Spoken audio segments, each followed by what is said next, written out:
ça m'émeut encore. Voilà, c'est Zeina Mansour et sa fille Nouno Founsia Mdaï. Alors, c'était une moudjahida du village d'Haïti Chem.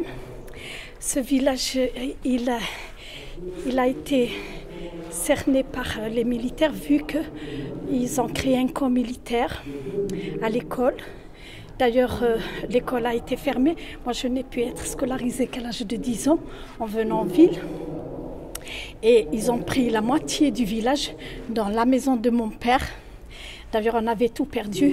J'ai marché pieds nus sur la neige dans un autre village, vu qu'on était réfugiés, on s'est taillé de notre village. Alors, notre village était entouré de barbelés. Il y avait une seule sortie. C'est la même qui fait sortir les gens et rentrer. Et c'est Zeina Mansour. Elle était jeune, très courageuse. Sa fille Founsia, qui après elle s'était mariée à un cousin, Youssef Medahi, qui est mort il y a quelques années. Elle est grand-mère, celle-là.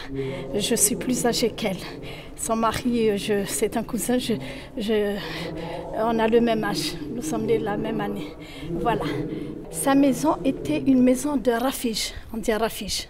Elle nourrissait les moudjahidines. Le soir, ils venaient chez elle. Et elle avait toute une équipe de femmes qui faisaient à manger, bien sûr qui ramenaient l'eau de la fontaine, vu qu'il n'y avait pas d'eau au village. Des hommes très courageux ravitaillaient et les femmes faisaient à manger. Et c'était le chef. Et puis elle ramassait les cotisations. Elle a travaillé même avec mon père qui était le chef de front de la région. C'est Djilali Abdeslam. Il est devenu Alzheimer, ça fait 3 ans, il est au lit.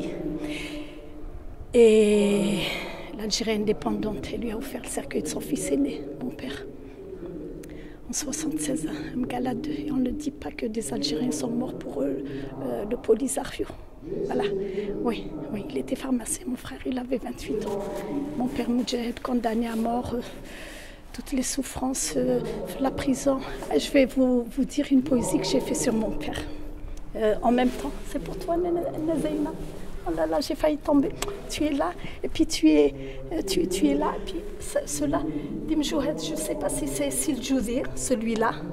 Je me rappelle, parce qu'après, je les ai vus plus vieux, à l'indépendance. Mais ils étaient jeunes. Les Moudjahidines Tana, ils étaient jeunes. D'ailleurs, ils étaient beaux. J'ai fait même une poésie sur le drapeau lorsque je l'ai vu pour la première fois. C'était un écusson brodé sur le bras des Moudjahidines. Je vais vous le lire. Alors, la poésie sur Veva, mon père.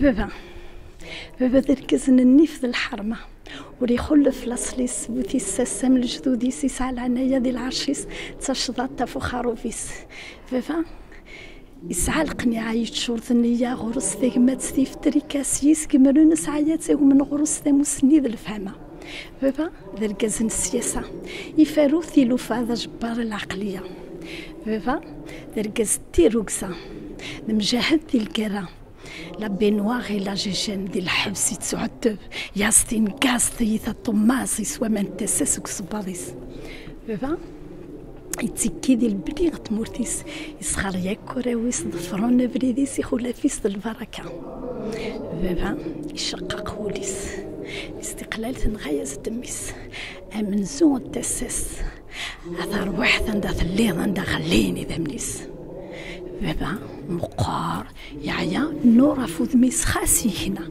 القدارو سيتي خيرارا خاس يولوا بابا ديزم مقار يسميس ربي فلاس ذا عساس دي حارف فلاس voilà c'est pour le moudjahid qui est mon père né en 25 et qui est au lit depuis 3 ans Alzheimer condamné à mort. Voilà, Zeina, tu as travaillé avec mon père. Hein? Tu es toujours vivant, tu vis à Four-de-l'Eau chez ta fille. Hein? Vu que tu n'as eu qu'une fille, ton mari en France, il t'avait presque renié parce que tu étais moudjahida. Oui, c'est Tounsia, c'est sa fille, c'est la seule. Elle est mariée, elle a des gosses.